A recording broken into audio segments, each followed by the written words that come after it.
ഒരു ഹോസ്പിറ്റൽ ചിലവ് താങ്ങാനുള്ള പണം നിങ്ങളുടെ കയ്യിലുണ്ടോ? ഉണ്ടാവും. ചെറിയ ഒടിവോ ചതവോ ഒക്കെ ആണെങ്കിൽ ചിലരുടെ കയ്യിലുണ്ടായിരിക്കും. പക്ഷേ ക്യാൻസർ പോലുള്ള രോഗമോ അല്ലെങ്കിൽ വലിയ സർജറി ഒക്കെ വന്നാലോ? ഇത്ര കാലം നമ്മൾ 5-6 വർഷം സ്വരുക്കൂട്ടി വെച്ചത് മുഴുവൻ ആശുപത്രിയിൽ കൊണ്ട് കൊടുക്കേണ്ടി വരും. അല്ലെങ്കിൽ ജീവിതകാലം മുഴുവൻ സമ്പാദിച്ചത് വരെ പോവും. ഇതിനെ തടയിടാൻ നമ്മൾ ഹെൽത്ത് ഇൻഷുറൻസ് എടുക്കണം. പക്ഷെ എടുക്കുമ്പോൾ പ്രധാനപ്പെട്ട ഈ 3 കാര്യങ്ങൾ ശ്രദ്ധിക്കണം.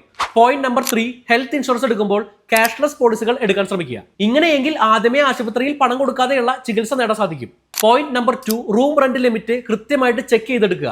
ഇങ്ങനെ ചെയ്തില്ലെങ്കിൽ റൂം റെന്റിന്റെ അധികം വരുന്ന പണം മാത്രമല്ല, ആനുപാതികമായിട്ട് വരുന്ന ചികിത്സാ ചെലവും നമ്മുടെ കയ്യിൽ നിന്ന് തന്നെ പോകുന്നതാണ്.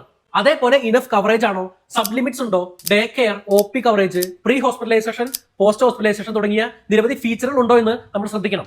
ഇതിനധികം ബുദ്ധിമുട്ടുണ്ട ഫിൽട്ടർ ഇട്ട് യോജിക്കുന്ന കമ്പനികളെ താരതമ്യം ചെയ്ത് കണ്ടെത്താവുന്നതേ ഉള്ളൂ. ഇനിയാണ് 1ാമത്തെ പോയിന്റ്. മാസം 390 രൂപ അടവിൽ 1 കോടി രൂപ വരെ കവറേജ് ലഭിക്കുന്ന ഇൻഷുറൻസുകൾ ഇപ്പോൾ ലഭ്യമാണ്.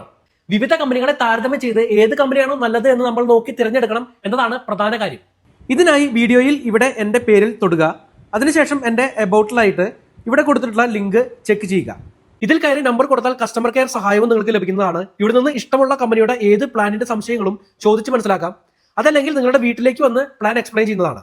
ഇനി നിങ്ങൾ ഓൺലൈൻ വഴിയാണ് എടുക്കുന്നതെങ്കിൽ 25% വരെ ഡിസ്കൗണ്ട് ലഭിക്കുന്നുണ്ട്. ഇവിടെ NRIs ആണെങ്കിൽ 18% GST ഇളവ് ലഭിക്കുന്നുണ്ട്. സാമ്പത്തിക ഭദ്രത വരണമെന്ന് നിങ്ങൾ ആഗ്രഹിക്കുന്ന നിങ്ങളുടെ പ്രിയപ്പെട്ടവർക്ക് ഈ വീഡിയോ ഒന്ന് ഷെയർ ചെയ്ത് കൊടുക്കൂ. 25% വരെ ഡിസ്കൗണ്ടോടെ ഹെൽത്ത് ഇൻഷുറൻസ് എടുക്കാനുള്ള ലിങ്ക് ബയോയിലുണ്ട്. ചെക്ക് ചെയ്യൂ.